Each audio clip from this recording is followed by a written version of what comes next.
Welcome, everyone. Thank you for joining this month's NCAS webinar. It's a particularly special one for me in light of World Sepsis Day, which occurred over the weekend on September 13. Today we have a truly national perspective.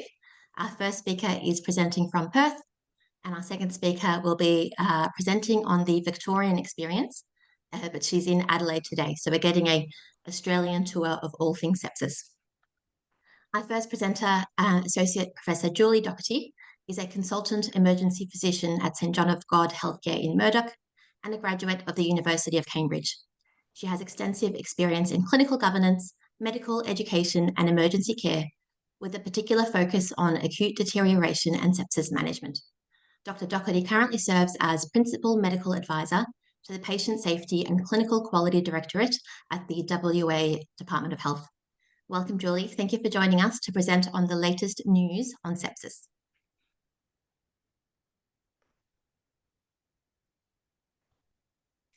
I'm just doing my screen share at the moment, Zohal, so Perfect. let me Take just your time. check. How's We can that, see your screen. everyone? Perfect. Yeah. So I'd just like to acknowledge the traditional owners and the land in which we're meeting today, which is for myself, the Whadjuk people of the Noongar Nation, and pay respects to the elders past and present. So thank you very much, Zohal, for the introduction and the invitation to speak at today's webinar. As I'm sure everyone is aware, are my slides advancing? Not yet. Do you want to click on the screen again? Oh, Perfect. Okay, there we go. Okay. Aware sepsis in the medical community, high incidence, frequent morbidity, substantial mortality, and cost to the healthcare system. A new national report released by the Australian Commission on Safety and Quality in Healthcare just this weekend, related to World Sepsis Day, indicates that the prevalence, impact, and cost of sepsis is much greater than previously reported. Conservative estimates put the cost of activity-based funding for public hospital admissions for sepsis at over 3.7 billion Australia. And it's likely that the Commission's figures remain an underestimation. The emergency department serves as a primary site of initial identification and management of most sepsis patients. Timely diagnosis of sepsis is critical in terms of optimizing outcomes, particularly with regard to time to antibiotics and source control. Poor outcomes are observed when diagnosis and treatment are delayed. The national standard recognising and responding to acute deterioration outlines the use of consistent indicators, processes, and systems to monitor, escalate, and respond to acute deterioration during the provision of clinical care. The WA policy on recognising and responding to acute deterioration enforces the clinical guidance outlined in the standard, but doesn't currently mandate the use of a statewide tool. The introduction of a standardised early warning score for adult populations provides an opportunity for health staff through the whole of WA to improve patient safety through the use of a common language and consistent response to acute deterioration, and to standardise our training in the detection and response to acute illness. Importantly, it can allow us to assess the impact of change. News 2, developed by the Royal College of Physicians, is probably the most evidence-based early warning score in use globally. For the remainder of this talk, I'll refer to News 2, which is the latest iteration, simply as News. News performs well in stratifying illness severity in patients with infection. Indeed, a study of over 30,000 patients with suspected infection in the emergency department or general ward area found News was superior to QSOFA, which measures respiratory rate, systolic BP, and altered mental state, in predicting adverse outcomes, and that both systems were superior to the use of the systemic inflammatory response criteria. Today, I'd like to present the sepsis recognition and management pathway centered around news that we've designed, developed, and implemented across 3 emergency departments nationally in the St. John of God Healthcare Group. I will then present the results of our research project, Trigger, which examined the effectiveness of this pathway for sepsis recognition at the St. John of God Murdoch site. So what was the sepsis protocol that was introduced? Observations were now mandated at triage on all adult patients 18 years and above presenting to the emergency department. And for those non-ED physicians amongst us, that is a new process, is that usually observations are not mandated at triage. This would result in the generation of a new score with the use of our new observation chart. This score, together with the use of a sepsis screening tool, would result in the patient being allocated to one of 3 pathways. Allocation of Australian triage score of 2 to be seen within 10 minutes, with the activation of the sepsis management plan, the sepsis 6, was for those patients that met the sepsis activation criteria. The observations at triage are those required on our new observation chart. They include the usual vital sign parameters, but with the addition of an assessment for new onset confusion. The score is then uplifted by 2 for those patients requiring oxygen. A new sepsis screening tool was also incorporated into the new triage form. This assesses for risk factors for sepsis and for common symptoms of infection. Once the news is inputted into the form, it creates 3 patient pathways. Those on the red pathway have a news score of 5 or greater, plus any risk factors or symptoms of infection. They're allocated an ATS 2, and the sepsis 6 is activated. Those on the amber pathway have a news score less than 5, but with risk factors or symptoms of infection. They're allocated usual care, but should they deteriorate in the ED and hit a news score of 5 or increase their news score by more than 2 points, then they are moved onto the red pathway. Those with no risk factors or symptoms are allocated usual care. So patients who have a news score of 5 or above with risk factors or symptoms of infection are placed on the red sepsis pathway, allocated an ATS of 2, a pack is placed in their notes at triage, and the sepsis 6 form within the pack is the management protocol, which also acts as an audit tool. All actions are to be performed within 60 minutes. As well as containing the sepsis 6 form, the pack also contains a pre-filled blood form, an IV fluid chart, an imaging form, and an antibiotic reference guideline. Importantly, antibiotics are stocked in the ED and ready to be administered for rapid access. The antibiotics listed on the reference guideline have been pre-approved by our infectious disease physicians. The following slide is a visual representation of the timeline of the protocol that was introduced. The patient presents to triage, a set of observations are performed and a new score generated. Together with the sepsis screening tool, this places the patient on one of 3 pathways, depending on risk factors and symptoms and their news score. If they're on the red pathway, they're to be seen to see the doctor within 10 minutes. And if, having been assessed by the clinician, that their presentation is consistent with sepsis, the sepsis 6 is implemented, and all actions are to be completed within 60 minutes. Having been reviewed by the doctor, if they think that sepsis is not the likely cause of the presentation, they can be removed from the pathway. If the patient's on an amber pathway and deteriorates at any time during their ED stay, the red pathway is activated. We looked at length of stay, hospital admissions, and related representations within 30 days of discharge. So now on to the results of our research project TRIGGER, which examine the effectiveness of this pathway for sepsis recognition at the St John of God Hospital Murdoch site. The purpose of the data collection was to determine the sensitivity and specificity of news in detecting sepsis in the cohort of patients presenting to RED. Review of sepsis management, particularly time to antibiotics, and review documentation and adherence to the sepsis pathway. So what data sets did we collect? There are essentially two patient cohorts.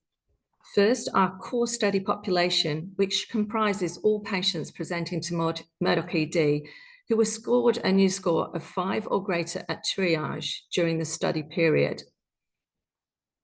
The second cohort was made up of a case series of all patients presenting to Murdoch ED, regardless of the news score, during 4 one-week periods spread throughout the 11-week study period. This comprised our sensitivity population, the purpose of which was to detect patients with a corrected news score of 5 or greater, to detect patients with a news score at 5 or greater at any time during their ED visit, to detect patients with a change of news of greater than 2 points during their ED visit, and to review any patients admitted to ICU from this larger cohort, looking for potential cases of sepsis with a low news or missed by news. How do we classify our patients? So patients were classified into one of 4 sets: those with infection, those with sepsis, those with septic shock, and those with a clear alternate diagnosis. So how do we define these sets? Patients were defined as having infection when, after detailed notes review, their clinical presentation and laboratory results were consistent with an infectious etiology. For patients to be defined as having sepsis, they had to have infection plus a rise in SOFA score of greater or equal to 2 points. For patients to be defined as having septic shock, they had to have infection plus persistent hypotension and a lactate of 2 or greater. This is the table of the sequential organ failure assessment, or SOFA. I wasn't planning on going over this in detail, but have just shown it to give you the general layout of the assessment system and the parameters used to calculate a SOFA score for those not familiar with its use. So, the moment you've all been waiting for, hopefully, our results. 204 out of a total of 4,644 patient visits to the ED were identified as meeting the criteria for sepsis pathway activation during the study period of 11 weeks. 149 patients had a news score of 5 or greater at triage. A further 33 patients had a news score of 5 or greater during their ED stay. 21 patients had a change of news greater than 2 points during their ED stay. And 1 patient was identified with potential febrile neutropenia. Screening ED diagnostic fields for septicemia or septic shock resulted in no new additional cases being identified. Screening patients admitted to the ICU from ED, not picked up by news, resulted in 1 additional case of sepsis being identified. This patient actually had newly identified acute myeloid leukemia with completely normal observations. It's Kaz. Sorry to interrupt. You've got a Microsoft Teams pop-up overlying the slide at the moment. I think it's... sorry about that. Yeah, turn up my notification. Thanks, Kaz. So did you get the... So the ICU patient that was admitted that was classified of sepsis that was missed by news had completely normal observations, a new diagnosis of acute myeloid leukemia, so had a SOFA score of greater than 2, a rise in SOFA score greater than 2, but had a concomitant urinary tract infection.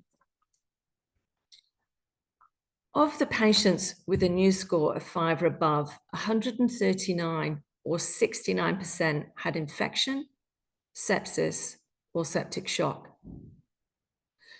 The group of patients defined as having infection are an interesting group clinically. So they didn't develop organ failure to meet the sepsis 3 definition of sepsis, but are a cohort of patients with infection with significantly altered vital signs.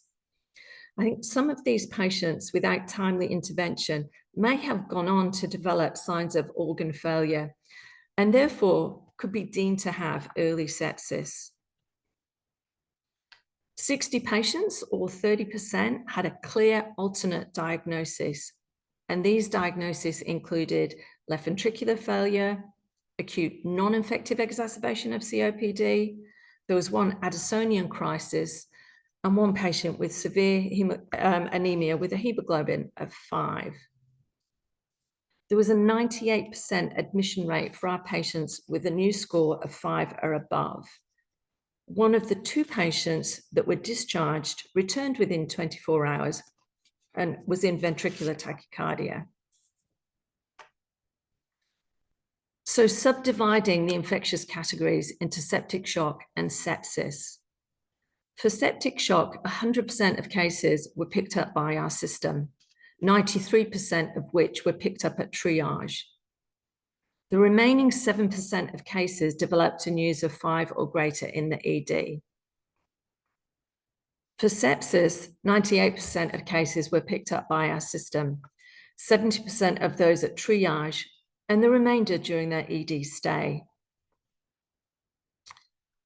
However, our time to antibiotic data is looking less rosy, with only 43% of patients with septic shock receiving antibiotics within 60 minutes, and 39% of those with sepsis receiving antibiotics within 60 minutes.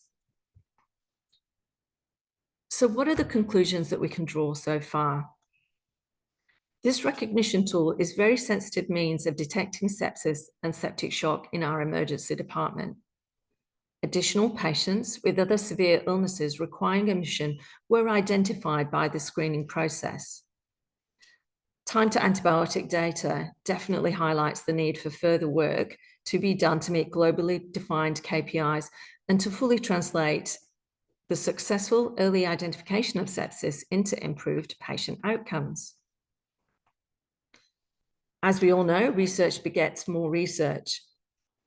So what further actions are required within our organisation to capitalise on this work? An analysis of a controlled patient cohort prior to the sepsis protocol inception, an audit of time to antibiotic delivery, continued education on the application and documentation of the sepsis protocol, and an exploration of the potential for AI and electronic patient monitoring to improve timely sepsis recognition and management. The design and implementation of this novel sepsis recognition and management tool further fueled my interest in sepsis and led me to spearhead a project to help fund Dr. Ron Daniels' visit to Western Australia in June of this year. For those of you that are not aware, Ron is the Chief Medical Officer and founder of the UK Sepsis Trust. He's the previous Vice President of the Global Sepsis Alliance and led the delegation to the World Health Organization that resulted in the 2017 resolution on sepsis. He and his team were also the developers of the Sepsis 6. During his stay, he presented at a statewide sepsis grand round. He conducted a workshop for clinicians from all our adult health service providers, examining the barriers and recent innovations in sepsis care in various patient settings, including pre-hospital, the emergency department, and systems for inpatient care. He visited some regional sites in Western Australia, and his visit culminated in the provision of a sepsis report with recommendations for an approach to sepsis moving forwards. We hope to use this work as a framework or blueprint, as it were, to create what we hope will be a world-class approach to sepsis care across the continuum of the patient journey. So what are the next steps and hope for the future? WA is currently in the process of developing an electronic medical record for which we will need to standardise our adult observation chart. There are currently 23 different charts in use across the state. We're currently in talk with clinicians and executives at one of our tertiary teaching centres to help support the implementation of a pilot of news and a companion sepsis tool.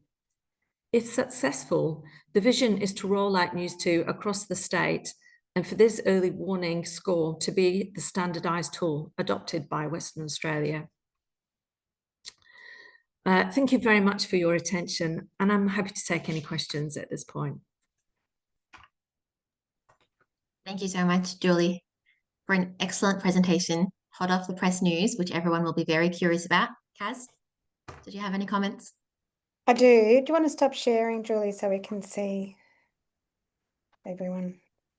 Yeah, it reminds me very much of the Think Sepsis study design and what we did there, and looking at patient outcomes. Have you got to that point yet, or you're just looking at the score pickup?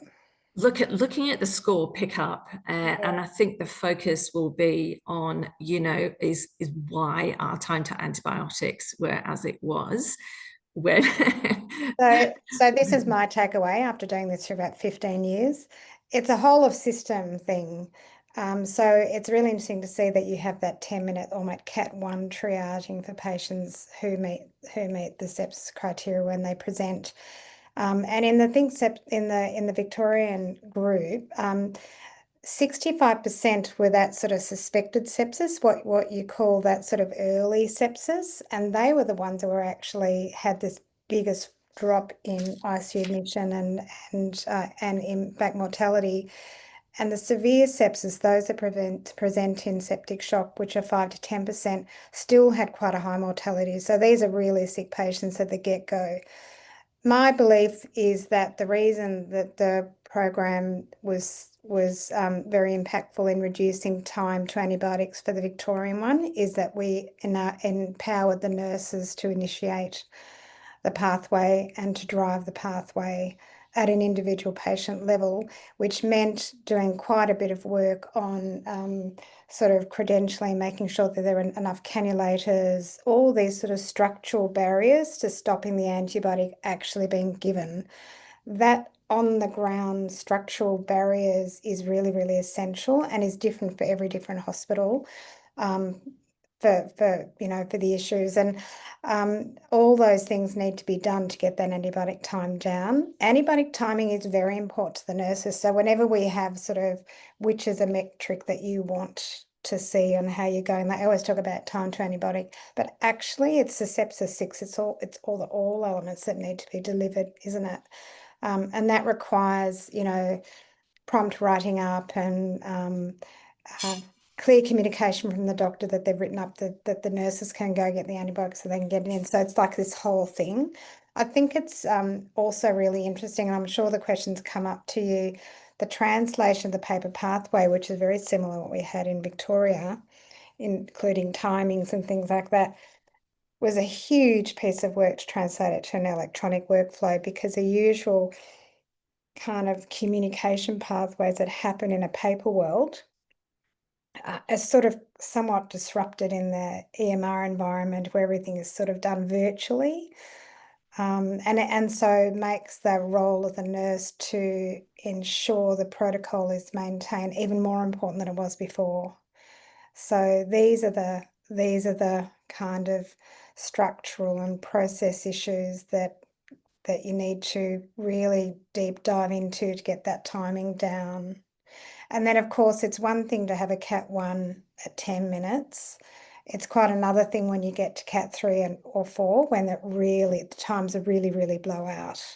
So we saw the same thing, you know, Cat 1 you can easily get it in, but once you get to 2, 3, 4, it really starts to but you know, it's an absolutely amazing initiative, and I love the flow. I think it's very clear. And it'll be really great to see how it influences outcomes as well. And my last comment is that when you do introduce a scoring system, whatever it is, whatever anyone uses, once you put a scoring system in, you will increase the recognition of patients. And in Victoria, we had a 30% increase in ascertainment rate of those patients, if they weren't treated with antibiotics, could have progressed to sepsis. And that's the important message. Like it's all about the infection and the appropriate treatment of the infection. That's the real message, which sometimes get lost in the mix with this focus and fascination with news and scores and all this sort of stuff. It's actually around, these are patients with infections that need to be treated. Yeah, that's my little spiel. It's great to hear. It's very insightful, Kaz, and I completely agree with everything that you've said. Interestingly, at Murdoch is that this is strongly supported by the nursing staff, and it is driven by the nursing staff because they're the ones at triage. So to ensure that the patients did have a new score generated, we made that a forced function. So they couldn't actually print out a triage form unless they had entered a new score and therefore had to have done the observations at triage. And they're the ones that activate the pack, and they're the ones that initiate it. Interestingly, where the pushback has come from has been from our medical staff, our doctors, all right? So they have come to the table going, you know, really with this, a bit of disbelief. We don't really believe that this is infection. Or to also be fair, is that they're reluctant to initiate antibiotics from the get-go. And I think unless the patient's really sick. And what they're doing is they want to do an assessment. They want to wait for the bloods to come back. They want to wait for the chest x-ray and for the urine and so on and so forth. So I think the question for the physician is this a bacterial infection? And do they need antibiotics? And for them, it would seem that they need to have a process where they do all their investigations first. So I wonder for us whether that is where the delay is coming from, because just anecdotally, the number of stories I had of them being taken off the pathway and then putting back on the pathway once all the results are back, and then having their antibiotics. Interestingly, the NICE guidelines, which have been, I think, updated in 2024, have now linked a particular new score to time to antibiotic targets. And for a news of 5, their target's actually 3 hours. Yeah. And that has some sort of face validity within our emergency departments, because that's a good amount of time for the clinician to have done that assessment. You know, yes, confirm this is infection. Yes, it is likely bacterial, and give the antibiotics. And then it's an hour or less, if they've got septic shock, if their news is 7. Now, we've not actually initiated that at the moment. But I think for me, that's why the excitement of the point of care testing to help increase that sensitivity early on, with a very short turnaround, is, does this increase the risk that this is a bacterial infection and needs antibiotics now, before I can wait for all the testing to come back? Yes, and that as you say, that significant number of patients with infections that would have progressed, those case studies are very important, and there have been, in during our period when we're looking at serious case studies, there are a number of particularly young patients who don't mount much inflammatory response and deteriorate on the ward with lack of recognition. The other thing, which is a really important teaching point and didn't come out so much in your talk, but the fact is that 30% of severe sepsis don't have fever. And there's a lot of these sort of teaching points that have led to delays in decision making. Oh, they're not febrile, so we'll just wait. And so there is a bit of education. And with the doctors, I've found that this is a surviving sepsis recommendation as well for that 3-hour window. But definitely, once you get beyond 3 hours, the mortality rate steeply jumps up. So this is not something that you can, really actually needs to be actively managed if you choose to take that interim approach for some patients. But at the end of the day, because they all have infections, they're all going to need antibiotics. The question is whether they need the additional sepsis resuscitation as well, if they are presenting with a bacterial infection. So I think that there is that challenge between the bacterial infection and the sepsis management does get confused, I think. And increasingly, you know, I spend a lot of time thinking about that. And the other thing to say, which is a great of interest to me, is that those doctors, many will feel sort of moral injury, like they want to treat the sepsis, but they feel bad about starting antibiotics unnecessarily. So then we need to bring it back to the fact that, you know, the best thing with the patient, if they do have a bacterial infection, is they get antibiotics. I mean, you can always escalate or de-escalate or oral switch, but, you know. I completely agree with that. I think the movement has been away from and a reluctance to give antibiotics early. Thank you so much, Julie. I want to quickly ask, do we have any questions from the audience? There is a hand up from Marisa. Marisa, do you have a question? I'm going to... Oh, sorry, I don't know how that happened. But yes, so thank you for That's an okay. excellent talk. Thank you. Excellent. If there are no other questions for the time being, we'll move on to our second presentation and we'll allow for some open question and answer again afterwards. So thank you again, Julie. Our second speaker, Dr. Raquel Cowan, is an infectious diseases physician at both Grampians Health and Northern Health. Grampians Health, she is the Director of Infectious Diseases and has recently been appointed as the Co-Clinical Director of the Hospital Without Walls initiative, which looks to improve access to care for patients in their home within the region. Raquel is also on the SCV Deteriorating Patient and Check Again Antibiotic Allergy Expert Working Groups as the regional representative for both. She was the medical lead for the initial BCV Sepsis Collaboration, which was the rollout of the adult sepsis pathway and demonstrated excellent sepsis management pathway results at Ballarat Hospital. And she's currently rolling that out across the region, across Grampians Health. So Raquel will be speaking on the BCV Sepsis Collaboration and the regional experience there. Thank you, Rac, if you want to share your screen. Great, thank you, Zohal, and thanks very much for the opportunity to present. And thanks, Julie. That's really exciting to see those results with news and using the news score, because that's certainly where we're heading as well. So I just want to do my acknowledgement for country and have my voice around that as well. And I'm acknowledging both those traditional custodians of Grampians Health, where all the work's being done currently, and also where I am at the moment. So basically, sepsis, why do we care? And seeing your presentation makes me think that I need to upgrade my skills at PowerPoint. So I always start with a patient story. So, and this is someone that I got to review, but and have changed a few things, but it could be someone presenting to any emergency department, and it was someone that came in with right leg pain, really late at night, vomiting and diarrhea. Nothing really in particular, oral contraceptive pill. She looked really well. Respiratory rate was a little bit high. SATs were okay. Blood pressure was okay. And she was afebrile. She was reviewed by the ED HMO about an hour and a bit later. Still looking really well. The leg pain had subsided with some pain relief. But she was still very tender over the lower limb, but there was no redness. And the lactate was noted at the time of 4.5. And she had some IV fluids commenced. She was referred to the medical team for admission. The focus was definitely on the nausea, vomiting and diarrhea, and she still looked really well.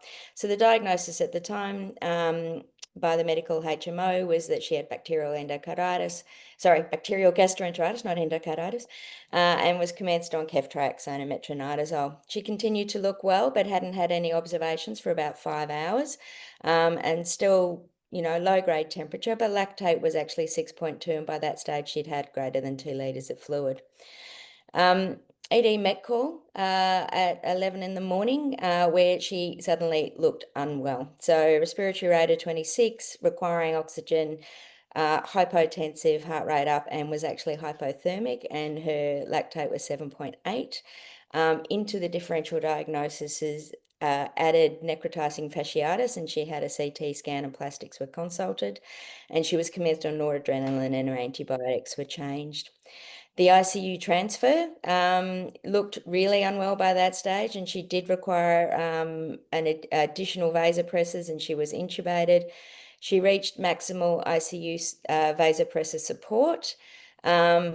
Unfortunately, she had removal of active treatment not that long after and had Group A strep. So one of the things is that was noted was really the moral of the story is that young people actually look really well until they don't. And sepsis obviously wasn't recognised in a timely fashion, and I've had not an insignificant number of people admitted under the gastroenterology team because the focus has been on the diarrhea and the vomiting. As Kaz was saying before, don't rely on the temperature, and it's actually tachycardia and tachypnea that are actually the most sensitive signs, and don't ignore the lactate. So I guess the question, it could have altered her course. Could it be sepsis?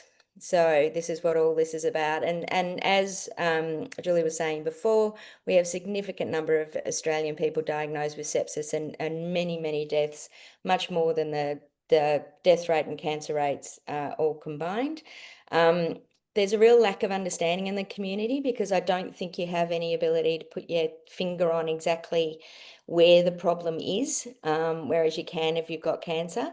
And people kind of go, oh, I've got a bit of flu and sort of blow it off and think I'll be right in the morning, and they're actually not.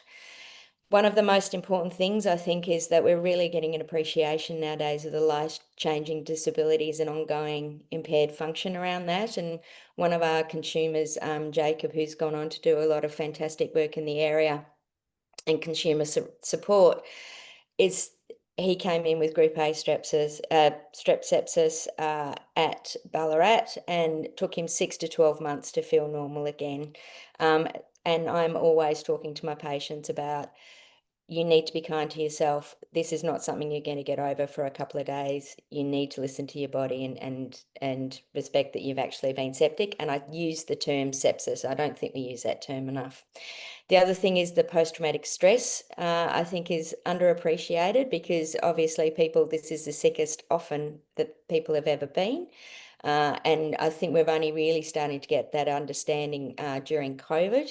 And it's not just the post-traumatic stress associated with the patient, it's the post-traumatic stress of the people that have missed the sepsis and have had bad outcomes related to that. The junior medical staff who go, or the nursing staff who go, I thought it was sepsis, but my senior colleague didn't think so. And also the family members as well. And we also have an excellent other consumer, Duncan Campbell, whose son died of sepsis, and it's something that he still lives with every day. And early intervention saves lives. So just going back to the beginning, which is where Kaz was talking about, where it all began. So Pathways started, it came out of Peter Mac because they were noticing that patients were really deteriorating without sort of noticing. And so a nurse-initiated pathway was commenced. This was subsequently rolled out to Royal Melbourne, and then a Better Care Victoria program, which involved rural, regional and metropolitan hospitals. I was very lucky to be involved both leading at medical lead down in Ballarat, but also at Bowen Health as well.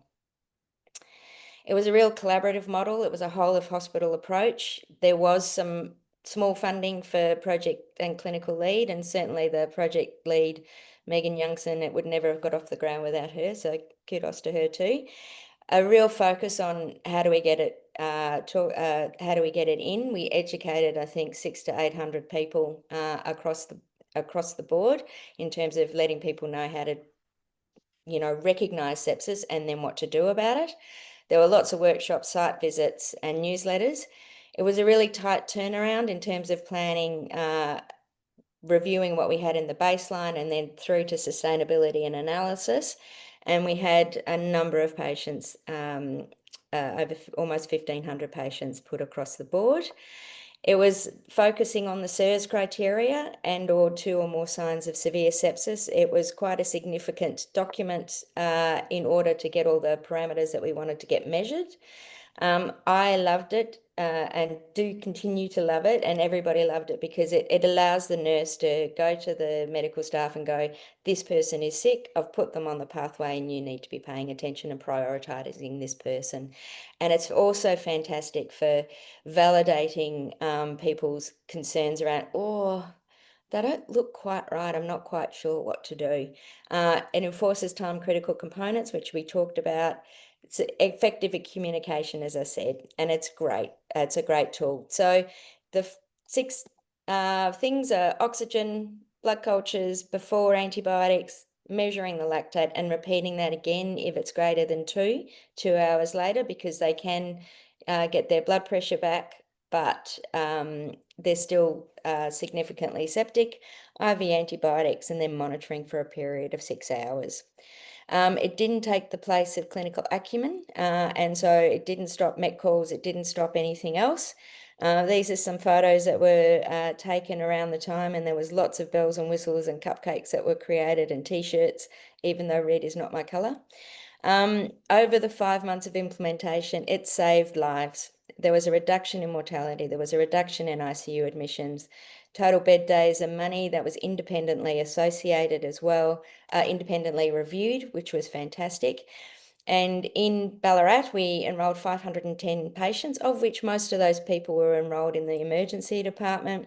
We had a recognition of sepsis in terms of reduction in time to recognition, a reduction in time to antibiotics, a decreased mortality, decreased ICU admissions from 41 to 17%. Length of stay for sepsis was reduced from 9 days to 5 days. And we also had a significant improvement in our reduction in bed days as well.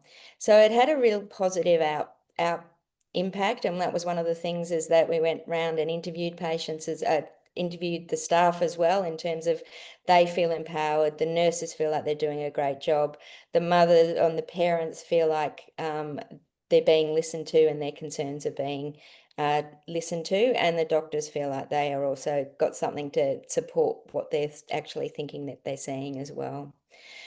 So there was a focus on sustainability, and that was introduced during the program really early. I looked at trying to integrate the sepsis pathway across the board, increasing the process, staff training, as I said, and looking at infrastructure. But unfortunately, in spite of the outstanding results, only one healthcare service continued to support adult sepsis pathway, which was incredibly disappointing, and it was disappointing for me as well. And I was quietly in the background jumping up and down, continuing to say that we needed to focus on sepsis. And a lot of our rates returned to most of our rates returned to pre-implementation levels in terms of mortality and sepsis-related admissions to ICU, etc. So now we're sort of at take 2. Safer Care Victoria have come on board again, and they've created a new adult sepsis pathway for urgent care centres and emergency departments. It looks a bit more schmick now, which is, and it's great, and it's been rolled out across, I think, 52 or 53 hospitals across Victoria wide, which is really exciting. And then there's some in-person training and in-person workshops in terms of working together to work around getting these things implemented into the hospitals, and focusing on, could it be sepsis, and having that in the mind all the time of, this person's presenting, could it be sepsis? It's one of the first things that we're promoting people think about. It focuses again on could it be sepsis, and the thing is that we've increased the recognition in terms of including those things like the abdominal pain, the diarrhea and the vomiting, including the patient, family and carer concern, and also the concept of the representation or the deterioration in that, focusing with the Safer Care Victoria on the SIRS criteria again and the 6 key actions. But in Grampians Health, we'd actually already started some work previously to that. We went around and reviewed the clinical prediction rules for sepsis, and I won't go through this because Julie was speaking about this beforehand, but we did incorporate news into our criteria. So as previously mentioned, the thing that I really love about the news criteria is that it's using all the stuff that we actually normally will track. It's a track and trigger, so you can monitoring over time, which is fantastic. Rather than the between the flags, it's much more accurate, and it gives you an aggregate score as well that can then be consistently reviewed. The detection and response to clinical deterioration, it's a really valid tool, and it's really good because it allows you to communicate in a standardized manner, and the ambulance service are already using it, and they're turning up at EDs going, they've got a new score of 5 or new score of 7, and everybody is looking at them like they're speaking a foreign language. It's been validated in hospital ambulance settings, and there's been some work done looking at it being used in the GP practices as well. And the incorporation of the news in the UK, I won't go over this as well, but it basically allows you to record the parameters, and it actually then tells you what to do once you've got those parameters as well in terms of that escalation process. And it's not just for sepsis, it's a really validated tool for clinical deterioration full stop, and they've actually had a reduction in cardiac arrest rates and cardiovascular deaths by about 50% with using the news score. So if we go back to our patient previously, so when she turned up into the emergency department, her news score was actually 6. And so yes, it could have been sepsis, and things could have may have had a different outcome if that had been taken into consideration. So this is our tool that we're actually using, and we've just very excitedly got the PDFs. One of the reasons why we started the work early, which I forgot to mention, is that we actually we amalgamated to be formed Grampians Health, and we had 4 different pathways across all the separate hospitals. So, you know, Horsham, Stawell, Eden, Hope and Ballarat all had different tools. We've done a lot of work in terms of streamlining into one single tool, focusing on could it be sepsis. So again, it's looking at the same parameters as the Safer Care Victoria as well. It's looking at calculate, then you go on to calculate the news score as well. 0, if you just look at those parameters, the 0 is the usual parameters that we work on, but it focuses on both the sort of the extremes. You tally up an aggregated score, and then the response to the score, and the response and the escalation is based on that person's score. And if the person has something that could be potentially sepsis, but we're not quite sure, you're then recalculating it and looking for an increase in TOE that was previously mentioned as well. It's focusing on senior clinician involvement as well, which is part of the clinical care standards. But the thing is that just because you're on the pathway doesn't mean you need to stay on the pathway. So if it turns out that the person has a different reason for their presentation, then they can come off the pathway. Like they're not welded to the pathway if they're on it. Interestingly, during the Better Care Victoria original rollout, I think only 4% of people came off the pathway once started on the pathway. So there's always that concerns around ascertainment bias. But I kind of also think, what happens if you don't pick it up? Focusing again on those same 6 actions. And one of the other things that's been really exciting happening in Ballarat and is now being rolled out in Horsham is that we have an ED sepsis alert as well. So what happens is the patient presents to ED, they get triaged with potential sepsis, and then an alert goes up overhead. It involves the involvement of clinical senior medical decision makers, pharmacies involved, the nursing staff's involved to get things up and running straight away, and the patients are enrolled on the sepsis pathway as quick as they can. And they even have a little ED sepsis alert sticker that goes onto the usual emergency department record. The first assessment, so it was still very new and still being worked out, and we were doing pretty well, and we're still doing pretty well, but I think there's a lot of impetus and a lot of excitement around at the moment about the new sepsis pathway and incorporating it all in and having a whole bundle, which is exactly where we're going in the next week, which is really exciting. So this is our board, and thanks to Elle McIntyre for putting all this together and for driving this take 2 iteration. It's fantastic. So we're looking at we've looked at all the clinical workflows. We're implementing the pathway. I'm doing the education later this week, and then we're looking to start rolling out the pathway along with the sepsis alert in Horsham and Ballarat, continuing to follow that up as well. So it's very exciting times up where I am. So as I said, we're rolling it out. We're going to have a final tweak of the pathway, and then we're going to roll it out to the rest of the hospital. But I think the take-home message, I think through all of these talks, it's having that, could it be sepsis, at the top of your brain. And it's like, if it's there or it's not, then that's fine, doesn't matter.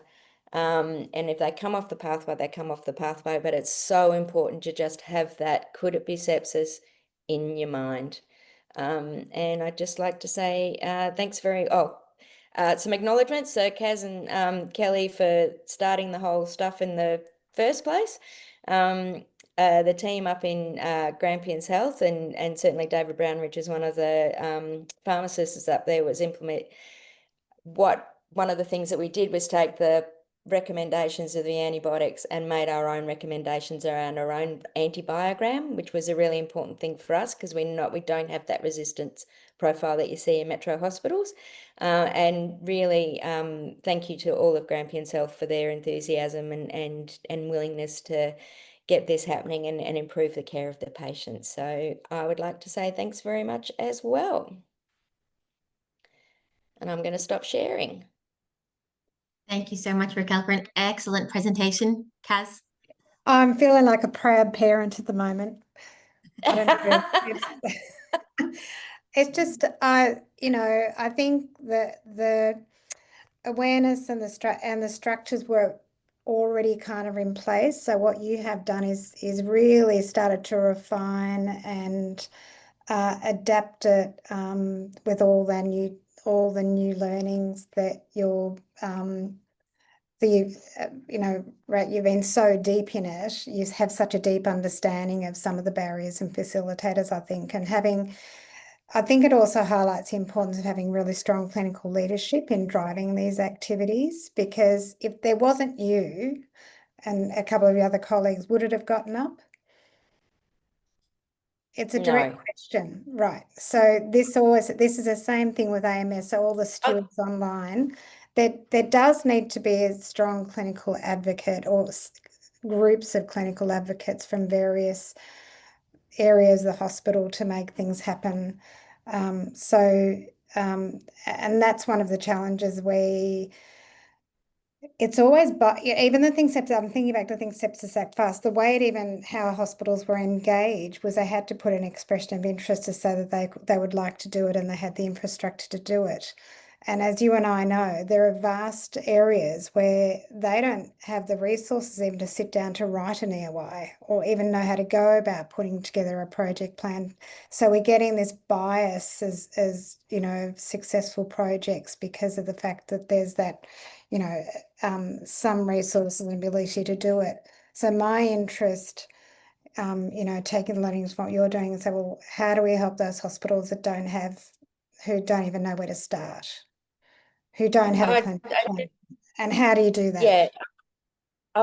And that's one of the things that I'm really excited about with the new sort of take 2 of the sepsis pathway, is that we do have 52 hospitals or 53 hospitals involved, of which at least half of those are regional and remote, and nurse-led. And I think having something that, because they're incredibly experienced and incredibly good at recognizing sepsis in the first place anyway, but it helps to kind of direct what they're doing and how they're doing it and what to do as far as antibiotics is concerned. The thing is that I'm very good at standing up there and waving my arms about and stuff like that, but it's really the people that are down on the ground that are doing all the hard work, the project managers, the Megans, the Els, the consumer advocates. It's everybody working in the emergency department. It's a learning health approach, isn't it? Yeah, I'm a very small cog in what's actually happening, and it wouldn't be successful without everybody else being invested and wanting to be involved and seeing the benefits. Yeah. That's the thing, isn't it? Because it's just so important to actually have the right sort of data to feedback that's meaningful to people to change their behaviour. For everybody online, I thought I'd just give you an update around what NCAS is doing for Antimicrobial Awareness Week this year, because it is relevant to this discussion. We're actually going to be addressing rural and regional AMS barriers and opportunities on the 21st of November. So stay tuned for that as well, because I think I talk about this all the time. I don't think any of us who do stewardship should, I think we need to be working with both sepsis and stewardship. They're two sides of the same coin. All AMS stewards should be sort of integrated and be part of their local or precinct or network sepsis program. I think it's really essential. And part of that is because of all the issues that Julie spoke about.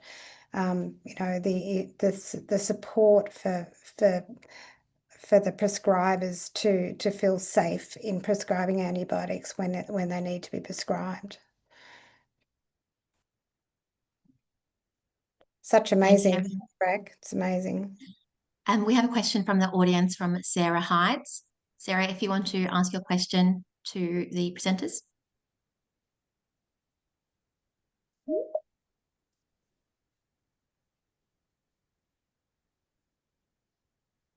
Sarah, I can answer that, Sarah. It really. Do you want to read out the question, Kaz? Yes. Can you read out the question? What was the feedback or reasoning from the place that dumped the first version despite all the lives saved? This is, you know, there was a recommendation that their funding that there would be a second tranche of funding, and you will know that in Victoria there were multiple iterations of and reconfiguring Better Care Victoria became Better Safer Care Victoria, Safer Care Victoria. People moved, corporate memory was lost over time. Hospitals were supported with, you know, I had a business case up at Royal Melbourne, for example. At Peter Mac, we have a nurse practitioner role that was funded through the program, but it was a very difficult time and hard for people to get business cases up for people. It was really, most of the funding was related to trying to get a sepsis coordinator, because the project funded a full-time project manager and a session for an ID physician, which was perfect for the rollout. But really we published a formal system-wide health economic evaluation, which is about, you can easily find it, which clearly indicates that it is a 6 times return on investment. So this is, I think, essentially, I think it's probably a failure of leadership and governance at a statewide level to drive it forward, and for the CEOs to support these programs. And you know, it is interesting. When I spoke to the CEO, one of the CEOs, they said, look, yep, it's great that you say, it's great that you reduce mortality, it's great that you reduce length of stay, but patients still feel it and our activity is still high. So this is really comes down to drivers for why something has been will be funded at an organisational level. And unfortunately, I don't think there are right policy settings to fund quality improvement programs. We all know that anyway from trying to get business cases for more AMS EFT. It's the same thing. It's the same for sepsis. What I think, though, if we reflect back to the AMS accreditation framework, which was released in 2013, once that came along, it was a huge driver and probably is the biggest driver for organisations to actually fund the stewardship programs. So now that we have the clinical care standard, which expects that a pathway is in place and that there is a sepsis coordinator, and it will be part of hospital accreditation, Sarah, I think that will actually be a driver for hospitals to start to think about sepsis, you know, funding sepsis programs, because you're not going to be able to meet the clinical care standard. So that's kind of my take on it. Brilliant. If there are no further questions, I want to thank again Julie and Raquel for excellent presentations this morning. Next month's webinar on October 15th, we'll be back at the usual time of 8:30 Australian Eastern Standard Time.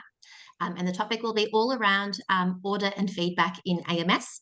So we'll hear from the available evidence and literature around effectiveness of various audit and feedback tools, as well as some practical and clinical experiences from various settings, specifically regional and rural settings, which, as Kaz mentioned, we don't always get to hear about. So again, we'd love to have you all there. Pop it in your calendar if it's not already there. And we will see We'll be you going all. back to the usual time of 8:30. Sorry, More time, Julie. 8:30, please. Thank you so We'll much see you for at making the 6:30. time. I'm Julie. Thanks for the slider, the sleeping this morning. Rather Thank you than so the much, Julie. 5 a.m. Thanks, wake Greg. up. Great. Definitely worth it. Thanks. Amazing. Have a good day, everyone. We'll Yeah. see you next month. Thank Bye-bye. you. You too. Bye-bye.